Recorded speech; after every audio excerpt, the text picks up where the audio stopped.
Hey y'all, welcome back to Babeinlibrary. It's your girl Lisa, and today we're going to focus on books set in wedding season.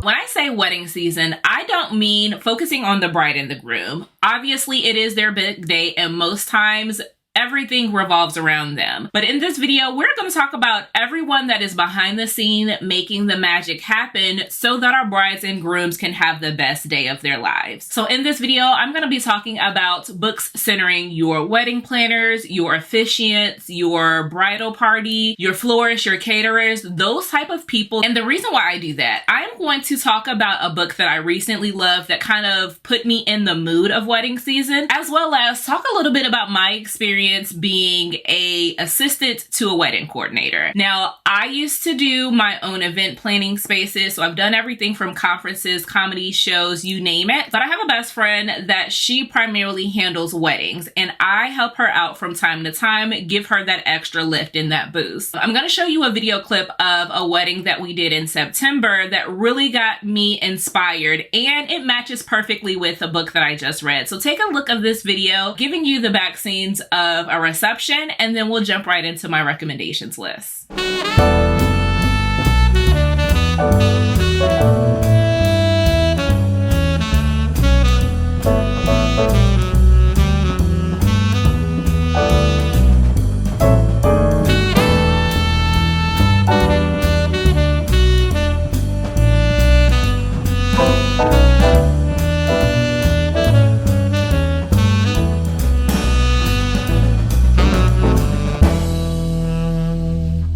All right, so seeing that, the vibes of that is this beautiful hunter green. Now, this went perfectly with the last book that I just read, which sparked the idea for this video. So that is Nisha Sharma's Taste Like Shakar. I just finished this 2 days ago, and it has all of the vibes. Now, this is for people who enjoy romance, but also want a little bit of a cozy mystery element, and you want to diversify your reading because this centers Bobby and Benjamin. So Bobby is our female main character. She is plus size and fabulous, and she's going to let the world know it. But she's also a wedding planner, and she has been tasked with making her best friend's dreams come true, giving her the ultimate Punjabi wedding. Now, this is for someone that is interested in, again, like I said, mystery, intrigue. There are some meddling aunties in here. Everything that's going on, especially the vibes of that enemies to lovers, forced proximity, because Bobby is tasked with working with Benjamin. Now, Benjamin is the best man to the groom. And so we've got a best man and maid of honor type of situation. Now, Benjamin is a caterer. And that is where this kind of stems from. This little animosity between Bobby and Ben is the fact that once before, Bobby had asked Ben to cater a wedding for her that would seal the deal of her dealing with this client that she was trying to capture. She lost the wedding deal because Ben said he wasn't going to help her. And ever since then, she's lost the trust of her uncle who runs the wedding planning business. So ever since then, Bobby has not liked Ben, and Ben's never thought about it again until he is faced to work with Bobby, and he's like, why does she hate me so much? And in this, you get to see they have to put their differences aside, which really helps to blossom their relationship because someone is trying to sabotage the best friend's wedding. There is a lot of games afoot, but if you like a cozy mystery element as well as romance centered around animosity, Taste Like Shakar is for you. If you like Taste Like Shakar and you say, hey, I want more of that, give me more weddings, give me more aunties, give me more Indian themes, in terms of me getting a taste for another culture, I'm going to tell you to pick up Delilah For Aunties by Jessie Q. Sutanto. This was the first cozy mystery that I had ever read, and it centers Maddie and Nathan. Maddie is a wedding planner, you guessed it, and she is responsible for partnering with her aunties to make weddings happen. Her aunties, as well as her mother, want Maddie to be married herself. They are thinking, okay, you deal with weddings and brides on a normal basis, but when is it going to be your turn? And so they set up Maddie for a blind date. Now that blind date goes awry and her actual date winds up croaking. And so she is like, oh snap, I've got this wedding, I don't know what to do with this body. And so she has to kind of tote it around with the help of her aunties. But while she is trying to make sure that the wedding goes without a hitch, and she's trying to make sure she can uncover this mystery, she also runs into her ex, the man she's never gotten over. And he is actually the resort coordinator. So it is another forced proximity cozy romance or cozy mystery that puts Nathan in Maddie's path. And in the midst of this, she is trying to make sure she's handling everything. When all of the balls are in the air, something is bound to drop, but she doesn't want it to be her heart, and she doesn't want to lose the opportunity she has with Nathan. Keeping on trend with second chance romance, I'm going to tell you, with a wedding planner as your main focal points, Forget Me Not by Julie Soto is what I would tell you to pick up. Now, this is second chance romance, as I stated, and it is forced proximity because our female main character, Alma, she is been given the opportunity of a lifetime to do a sapphic wedding featuring celebrities. So she is wanting to nail down this contract, but the caveat is she has to work with the florist named Elliot. Now, Elliot is her former love interest. They used to do weddings together all of the time. However, when they broke up, they stopped working together and they wanted to make sure that it was not a mutual exclusive contract. But the clients that Emma is working with says, hey, I really would love to work with you, but I have been told that Elliot is the best in the business and I have to have them. So Emma's like, I will do whatever I need to do to make it happen, even if that means potentially breaking my heart again and being in the same space as Elliot. And when I tell you, this is comedy gold. I laughed so much. I was able to go through and really understand why these two didn't work out and how they can continue to create happily ever afters for other people, not ever receiving it for themselves. Moving on, still with that animosity, still being kind of in a forced proximity, forced to work with each other based on a contract, I'm going to tell you to pick up Mia Sosa's Worst Man.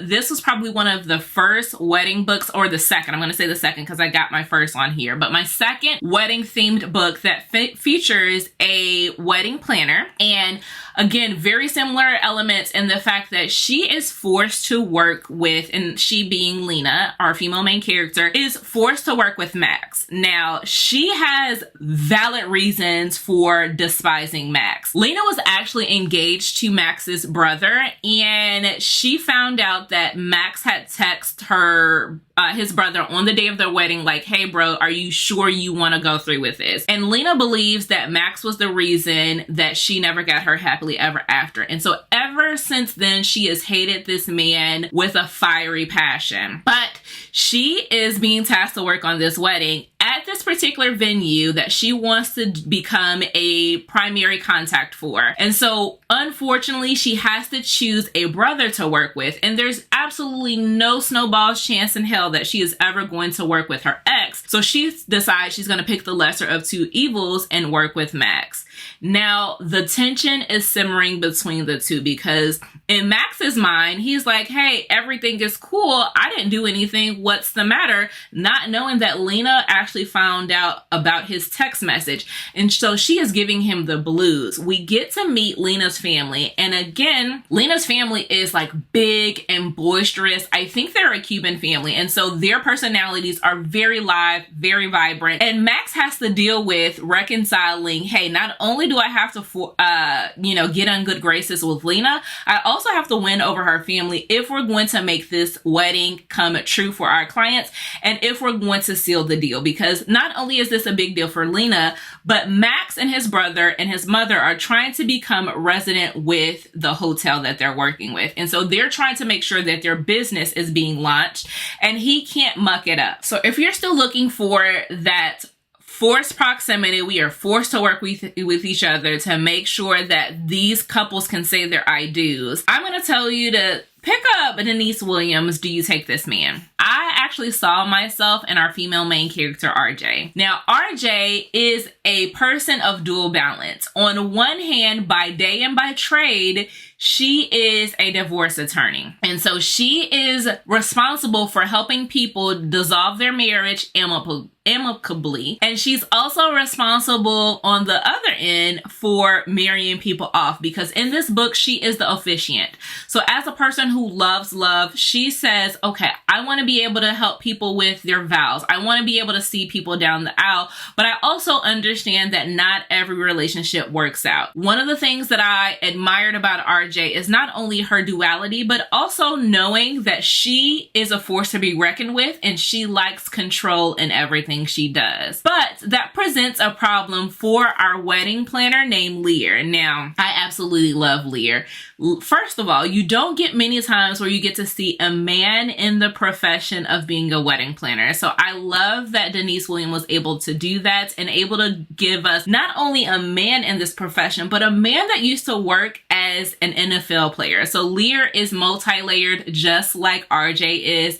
And the fact that when you look at him, he seems like this big, brooding, domineering man, but his entire goal is making sure that people get their happily ever after romance. And while he may be able to defer to RJ, he does so knowing that ultimately they're working towards the same goal. And it's that animosity between the two that really ratchets up the tension. And I will say I loved it so much because Denise did a couple of things when it came to spinning the normal narrative on their head. I will tell you that RJ is actually the reason why things go awry. And I love getting to see how Denise played that off. I also meant to mention, in terms of second chance romance, I need to go back and mention one of my favorite novellas, which is going to be Again by J.L. Seegars. I love this. This is a second chance romance. It was a couple who was previously married, but do know that there are some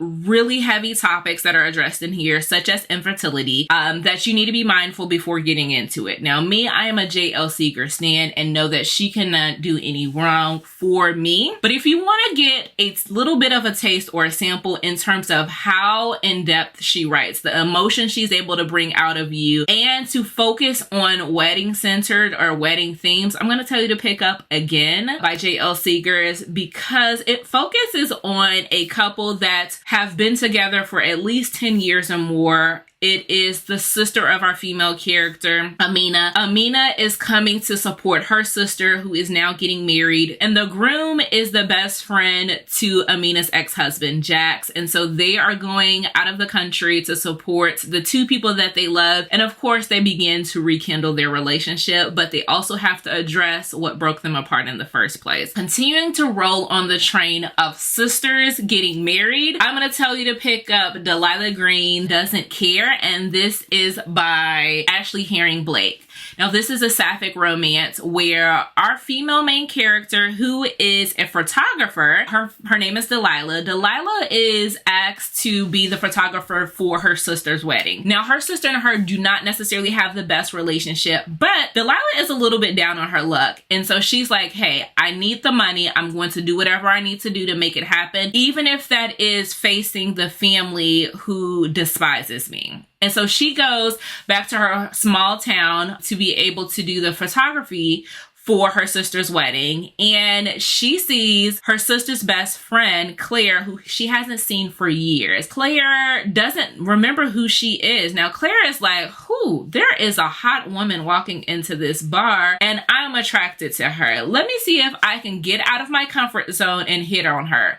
Claire has absolutely no clue that the person she is hitting on is Delilah. Delilah takes this opportunity to enact revenge because Delilah's sister and her friends, including Claire, used to be terribly mean to Delilah back in high school. And she's like, not only am I going to get cash, but I'm going to get revenge. In addition to the chaos and the calamity that ensues in this book, I will tell you, one of the things that I love about Delilah Green Doesn't Care is that Claire is a single mother and she has some of the best hands down single parent representation that I have ever read, and how you get to experience what it's like to be able to make decisions, how you have to be the parent, the friend, and the person that reprimands, and how much having someone that is not only interested in you, but interested in your child and that dynamic and what that relation looks like and how to support perfection. So I enjoyed Delilah DeGreen Doesn't Care, and I like to see that we get sapphic romances that center around wedding season as well. So this entire time we have been focusing on the people that are in the profession of making weddings happen, but let's focus a little bit on our bridal party, because honestly the drama and the mess comes with the bridal party. And since we're talking about sisters, I feel like it is my duty to mention one of the best books that I read last year that has a ton of drama, centers wedding season, and a bridezilla for a sister, and it's going to be Only for the Weak by Natasha Bishop. This is supreme writing on Natasha Bishop's behalf, because this focuses on our female main character, Janelle. Now, listen to the premise and you're going to see exactly what I mean. Janelle is going out to support her sister in Tulum for 2 weeks. She is the maid of honor to her sister, and the caveat is her sister is getting married to Janelle's ex-boyfriend. Yes, you heard me. This is where the drama starts to kick up. The maid of honor is supporting the wedding of her sister, who is marrying the maid of honor's ex-boyfriend. And from there, let's go ahead and add another layer in that the groom's best man has been attracted to Janelle for years. And so, of course, the maid of honor and the best man are in a forced proximity relationship. But I will tell you, there is no mess that is going on between the best man and the maid of honor. These people are adults. They are working through all of the things that the bride and the groom throws at them, and they're handling it with so much finesse that it is beautiful to see. But do not get it twisted. The drama is here when it comes to all of the antics that go on and play in 2 weeks in paradise. If we are continuing to roll on the drama train, we want to bring sisters into it. The first book I'm going to tell you to pick up is Worth It by Lady Marie. I had a fantastic time reading this. Now, this has 3 sisters, and 2 of the sisters are kind of into it, but all 3 of them are out to support their mother, and their mother is getting married to the love of her life, and she wants her girls to be there to support her. However, our female main character, Michaela, doesn't have a date for the wedding, and her sisters have always been pushing love in her future and to say, hey, you need to focus on finding a man rather than your career. And so this puts Michaela at a disadvantage, because everything that the wedding party is doing has been centered on couples activities. And again, I stated she doesn't have a man. So one of her sisters set her up on a blind date. And although she is not interested in a romantic relationship, our main male character, Reggie, proves that, hey, I can do this fake dating thing for you, but what I'm going to need for you to do is take me on a real date for every fake date we go on. Now, that seems like everything is on the up and up. Your sister sets you on a date, you're going to support your mother. All things seem good, right? Wrong. This is where the drama comes in. Her sister Kendall, which is the oldest sister, has it up her sleeve that Michaela's not being truthful about this man that she is bringing her around. She makes it very difficult for Michaela to, move through these wedding events, and always is trying to put her down. And so what ends up happening is Michaela starts to really get upset and is really like, hey, Reggie, we need to work on our bond, and I'm going to take you up on that offer to go on these dates. And from there, they start to fall in love. So this is a fake dating trope, again, centering wedding season. You have drama and mess when it comes to her sister, that is shaking up things and causing a mess and trouble. Now, the last and final book that I'm going to talk about is what actually got me into wedding season and back into reading. I knew that I was going to become an avid reader again when I read Jasmine Guillory's The Wedding Date.